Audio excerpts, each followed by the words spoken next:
Allora, i due soggetti hanno commesso appunto le 3 rapine, 2 tentate, una consumata, con un modus operandi che è sempre stato lo stesso.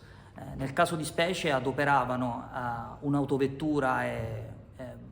pulita, se così appunto si può dire, in uso ai due soggetti e di proprietà di un connazionale per avvicinarsi negli immediati pressi dell'istituto di credito, per poi effettivamente raggiungerlo con un'altra autovettura che è sempre stata rubata per l'occasione ed è sempre stata distinta per tutti e 3 i fatti, per poi commettere la rapina in sé.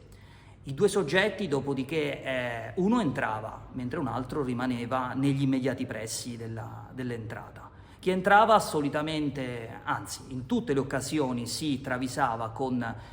occhiali ed una parrucca e, minacciando i clienti o gli impiegati degli istituti di credito, ha tentato nelle prime 2 occasioni di farsi consegnare la disponibilità, appunto, l'eventuale disponibilità di banconote, e nella terza occasione il tentativo è andato a buon fine, consumando la rapina. Dopodiché i soggetti uscivano appunto dall'istituto di credito, abbandonavano l'autovettura rubata per l'occasione, per poi salire su quell'autovettura e darsi definitivamente alla fuga.